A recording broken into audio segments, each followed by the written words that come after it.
انت قولي رأيك في تعليق. انا احمد صقر، ودي قناة انس وجن. طول عمري بسمع ان فلانة ملبوسة او فلان ده بيمسوا الجن، لكن معظم الناس اللي بيقولوا عليهم كده بيبقى سنهم فوق 18 سنة. لكن عمري ما سمعت ان طفلة في سن 9 سنين تكون ملبوسة. بصراحة ما قدرتش اصدق الكلام ده، ما صدقتش غير لما شفت بعينيا. من حوالي 2 سنين كده، في يوم كنا بالليل، كنا بعد الساعة 1، لقينا صوت غريب في الشارع، عربيات شرطة وناس بتزعق، في صوت ضرب نار. نزلت بسرعة اشوف في ايه، لقيت 3 اشخاص واقعين في نص الشارع، واقعين وغرقانين في دمهم. ال3 جثث دول كانوا متغطيين بملايات بيضة. البوليس كان عامل كاردون حواليهم. انا كنت خايف بصراحة جدا، مش خايف من المنظر اللي انا شايفه، انا خايف لان العمارة اللي فوق الجثث دي كان ساكن فيها ابن خالي ومراته وبنته وابنه. ساعتها لقيت البواب بتاع العمارة جايلي جري وعمال ينده عليا، بيقول لي الحق يا استاذ اسامة الحق. قلتله في ايه مالك؟ قال لي اللي موجودين على الارض دول يبقى ابن خالك ومراته وابنه. من كتر الصدمة انا ما كنتش عارف اعمل ايه، مش عارف اروح لهم ولا اطلع الشقة ولا اروح للشرطة، مش عارف اتحرك. قلتله انت بتقول ايه؟ ازاي ده حصل؟ لقيت نفسي بجري بسرعة على العمارة وبجري على السلم وطالع لحد الشقة، لكن ساعتها الشرطة ما رضيتش تدخلني. قلت للظابط انا قريب صاحب الشقة دي. ساعتها قال لي اتفضل.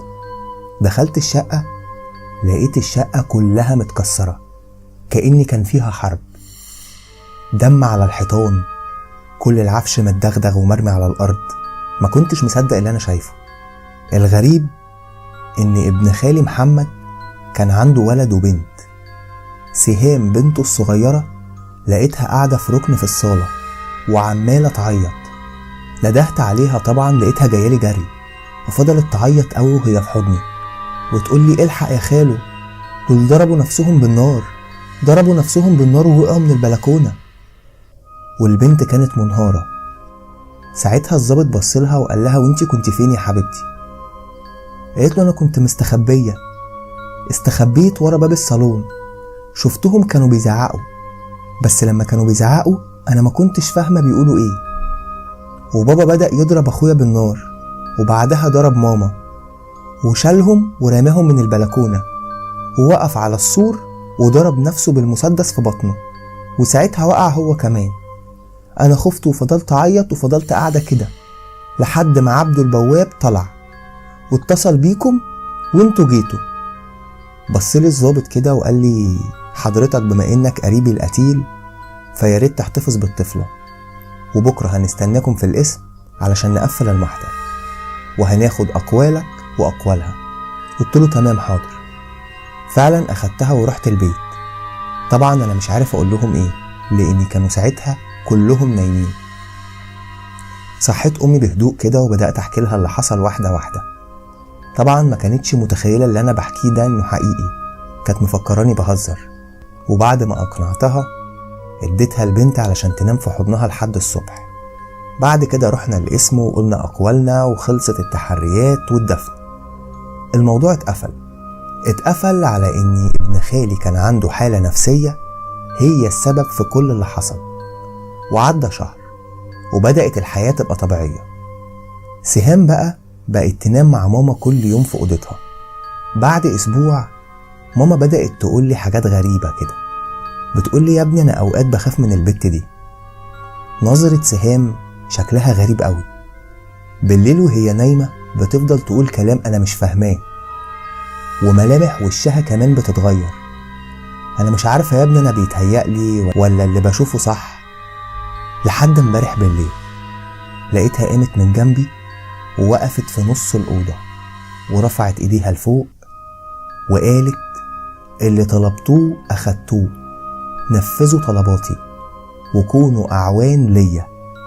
ورجعت تاني نامت جنبي. أنا حسيت يا ابني إن الأوضة كلها درجة حرارتها ارتفعت.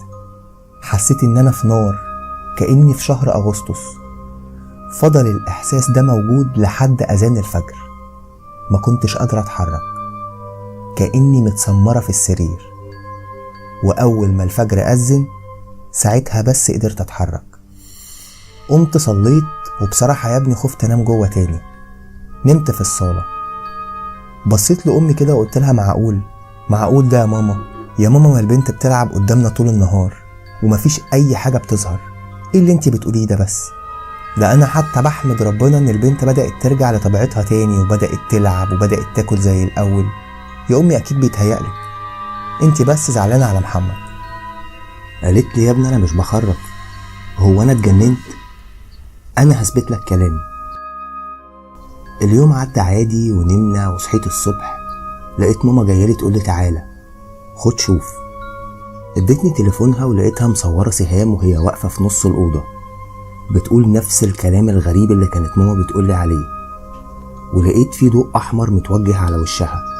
وش سهام كان شكله فظيع قوي، نص ملامح وشها كان مرعب، شكله غريب. أما النص التاني بقى كان شكله طبيعي جدا، وكان باين إنها مغمضة عينيها في النص التاني وكأنها نايمة. وبعد ما خلصت الكلام الغريب اللي كانت بتقوله قربت على السرير ودخلت نامت، ولفت وشها لماما وقالت لها مالك يا طنط، في حاجة؟ انتي ايه اللي مصحيكي لحد دلوقتي؟ ماما بتقول ان كان ساعتها وشها طبيعي جدا، بس نظرة عينيها هي اللي مرعبة. ماما ردت عليها وقالت لها لا يا حبيبتي مفيش حاجة. قالت لها طب يا طنط انتي ما شفتيش حاجة، نامي، فاهمة ولا تحب افهمك؟ ردت ماما وقالت لها فاهمة يا حبيبتي، انا ما شفتش حاجة. انا شفت الفيديو ده واستغربت جدا، وقررت اني اخد الفيديو ده من ماما وانزل للشيخ عماد على طول. وبعد ما وريته الفيديو لقيته بيقول لي اعوذ بالله، استغفر الله العظيم، انتوا لسه عندكم البنت دي؟ قلت له اه، هو في حاجة ولا ايه؟ لقيته سكت وقال لي النهاردة بعد العشاء هطلع عندكم، ويا ريت ما تخلوش البنت دي تنام، خليها تستناني. قلت له حاضر. طلعت وقلت لماما واستنيت لبعد العشاء. فعلا لقيت الباب بيخبط، رحت افتح له. اول ما دخل وبدأ يسلم عليا لقيت سهام اول لما بصت للشيخ عماد بصت لماما وقالت انا داخله انام يا طنط، عاوزه حاجه؟ فبصيت لها وقلت لها لا يا حبيبتي استني، لسه بدري على النوم، خدي انا جايب لك شوكولاته. قالت لي لا شكرا. رد الشيخ عماد قال لها طب سلمي عليا الاول. البنت بدأت تقرب من الشيخ ببطء شديد، واول لما مسك ايدها بص في عينيها وقال بعض الايات. في ساعتها لقيت سهام بتصرخ كأنها مسكاها نار، ووقعت على الارض وفضلت تترعش لحد ما اغمى عليها. الشيخ عماد بص لماما وقال لها خديها دخليها جوه، هي هتنام النهارده كويس، وما تقلقيش هتنام نوم طبيعي ومش هتعمل اي مشاكل. فعلا ماما شالتها ودخلتها جوه. رجعت وقالت للشيخ يا ابني هو في ايه؟ انا قلقانه قوي.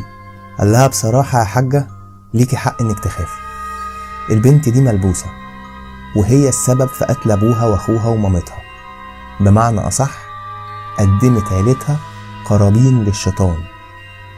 البنت دي عملت حاجات بجهل وبسبب انها بدأت تقرأ تعاويذ من كتاب معين، وقدرت في سنها الصغير ده انها تحضرهم، ولبسوها بالفعل وبقوا يوجهوها وعرفوها تعمل ايه بالظبط لابوها وامها واخوها.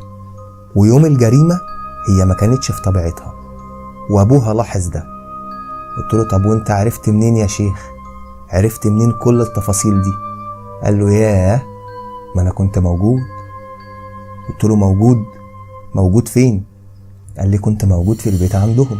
ابوها كان ملاحظ ان البنت بتتغير كل فترة، فجالي وقال لي على اللي بيحصل معاها، وكنت بروح لهم من فترة للتانية. ويوم الجريمة انا رحت الصبح والبنت كانت في اغرب حالة ليها، واليوم ده ما كانتش طبيعية تماما.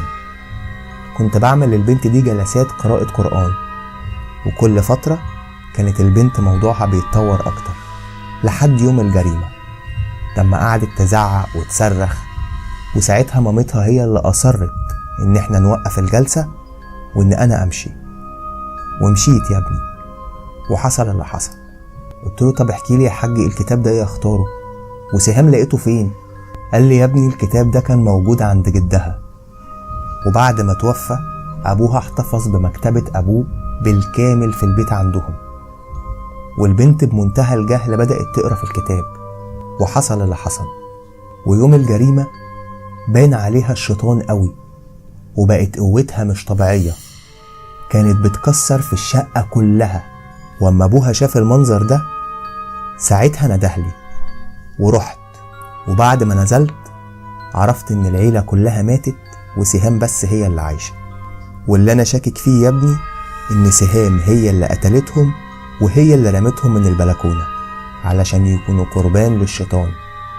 الموضوع مش سهل ومش بسيط، وطالما وصل الموضوع للكلام اللي انا شفته في الفيديو ده يبقى فعلا البت كسبت حبهم ليها، علشان قدمت لهم 3 أشخاص مش شخص واحد بس. دلوقتي هي في آخر مرحلة هتبقى مؤذية جدا، ولازم نخلصها من اللي هي فيه ده. بس يا ابني آخر طلب هطلبه منك، محدش يقولي لأ، ومحدش يقولي كفاية لحد كده، علشان لو استنينا كمان شوية يا عالم ايه تاني اللي ممكن يحصل. رديت عليه وقلت له حضرتك شوف ايه الصح واعمله، احنا كلنا تحت امرك، بس البنت اللي جوه دي تخف. رد عليا وقال لي انا بكره هجهز نفسي وهجيب معايا الشيخ حسان والشيخ محمود ونخلص كل حاجه بكره باذن الله. اليوم ده انا ما جاليش نوم، لا انا ولا ماما. والصبح صحيت سهام وبقت تضرب في ماما وتقول لها خليني اروح عند تيتا، انا عايزه اروح عند تيتا، انا مش عايزه افضل هنا. الغريبه ان تيتا ماتت، ام مامتها وام باباها الاتنين ميتين، انت عايزه تروحي لهم ازاي؟ كلامها كان غريب طول اليوم ده. وفضلت قاعده ما بتاكلش وما بتشربش ومش بتقرب من حد. وفجاه الساعه 5 العصر قامت تصرخ وتكسر كل الاطباق والكوبايات. انا مسكتها ساعتها ودخلتها على سريري وربطتها من ايديها ورجليها في السرير، وبعدت عنها تماما. ولقيت شكلها اتغير قوي، اتغير خالص، بقى زي ما كانت في الفيديو بالظبط. ولقيتها بصيت لي كده وبدأت تقول أغرب كلام أنا كنت ممكن أسمعه. لقيتها بتقول لي أنت بتحسب نفسك هتقدر عليا؟ لا، ده لا أنت ولا شيوخك اللي أنت بعتهم يجولي دول، أنت مفكر هيعملوا لي حاجة؟ انسى، أنا هموتهم لك وهنا، ومحدش هيقدر يقف قدامي، وهخليك انت وامك تتحبسوا بسبب موتهم. طبعا انا اترعبت، ازاي طفلة عندها 9 سنين بتقول الكلام ده، وازاي بترتب الترتيب الاجرامي ده؟ ماما قلقت عليها قوي وبتقرب منها ولسه بتحط ايدها عليها، لقيت امي بتصرخ بتقول لي يا ابني الحقني، ايدي يا ابني. ببص في ايديها لقيتها محروقة كأنك دخلتها في فرن. جريت بسرعة أخدتها ونزلت على المستشفى، مرضتش أرجعها للبيت ساعتها. وبعد ما خلصت معاها في المستشفى وديتها عند خالتي وخليتها تفضل هناك مع أختي، علشان أختي طول فترة الأجازة بتفضل قاعدة مع خالتي. وساعتها رجعت تاني البيت، رجعت وقاعد في الأوضة اللي فيها سهام وبتفرج عليها وبس. أنا باصص عليها وحاسس بمنتهى الرعب كل ما عيني ما تيجي في عينيها، لحد ما جت الساعة 9 بالليل لقيت الشيخ عماد بيخبط. فتحت الباب علشان تبدأ ليلة عمري ما هنساها في حياتي. دخلنا الأوضة لقيناها مربوطة زي ما هي على السرير بتعيط، ملامحها في منتهى البراءة، كل ملامحها طفولية وبريئة جدا. بجد حسيت ان انا ظلمتها قوي في اللحظة دي. لسه هقرب منها علشان افكها لقيت الشيخ عماد بيقول لي ايه، هي كمان قدرت تسيطر عليك ولا ايه؟ يا ابني اللي انت شايفه ده مش حقيقي، لو مش هتقدر تسيطر على نفسك هخرجك بره. قلت له لا خلاص حاضر. بدأ يقرأ القرآن وسهام تصرخ وتتحرك بطريقة مرعبة، كانت بتتنطط على السرير. شعرها كان بيتحول للحظات كأنك شايف شلال من النار، شوية يتحول لتعابين، شوية كمان يبدأ لونه يبقى أبيض. لقيت الشيخ حسان بيقول لي خلي بالك اللي عليها ده أقوى أنواع الشياطين. ساعتها الشيخ عماد كان عمال يقرأ وما بيسكتش، مستمر في قراءة القرآن. الشيخ حسان كمان قال لي خلي بالك دي مش ملبوسة، دول خدامها، يعني هي بتأمرهم وهم بينفذوا. اوعى تقرب لها يا أسامة، واوعى تحط عينك في عينها. هو قال لي الكلمة دي وانا بشكل غير ارادي لقيتني ببص لها، ببص في عينيها. شفت قد ايه البنت بريئة، وحسيت بقد ايه ان انا كنت ظالمها. انا مش عارف ازاي انا شايف ده وانا لسه من ثواني كنت شايفها وهي بتتنطط. بدأت اقرب لها عشان بحاول ان انا افكها، ولسه بمد ايدي على الحبل علشان افكها لقيت وشها كله اتحول، وفجأة لقيتني بتخبط في الدولاب بكل قوتي. هي على فكرة يا دوب صباعها بس اللي لمسني، بس معرفش ازاي انا طرت كل ده. انا تقريبا اتهبدت اكتر من 1.5 متر. الشيخ عماد ساعتها بدأ يزيد في قراية القرآن، كان مستمر ما بيسكتش، وبدأ يرش مية على سهام. وفي اللحظة دي بدأ السرير يتهز قوي، يتهز جامد، وصوت الصراخ بدأ يعلى. وبدأت أحس إن مش صوت صراخ كائن واحد بس، ده في أكتر من كائن، في أكتر من صوت بيصرخ، صوت بيتألم وبيتعذب. وفضل الصوت يعلى يعلى يعلى، وفجأة كل حاجة سكتت، حتى سهام ما كانتش بتتكلم، كانت بصلنا وبس، مستغربة بتبص على الحبل وبتقول ايه ده، انت رابطني كده ليه يا خالو؟ ساعتها الشيخ عماد قال الحمد لله. راح الشيخ عماد وهو اللي فكها بنفسه، وساعتها سهام حضنته وبسته من خده وقالت له انت طيب قوي يا عمو، شكرا ليك. حضنت سهام وشلتها وخرجت بيها على الصالة. نامت على طول على الكنبة لأنها كانت مرهقة جدا. ساعتها الشيخ قال لي يا ابني اطمن، الموضوع خلص والحمد لله، بس لازم تحافظ على القرآن والصلاة، ولازم كمان تحافظ على الذكر في البيت. لو أول مرة بتسمعني على اليوتيوب ما تنساش تعمل اشتراك في القناة، وما تنساش كمان تعمل لايك على الفيديو لو عجبك، وأهم حاجة بالنسبة لي إنك تسيب لي رأيك في كومنت. أنا أحمد صقر، ودي قناة إنس وجن.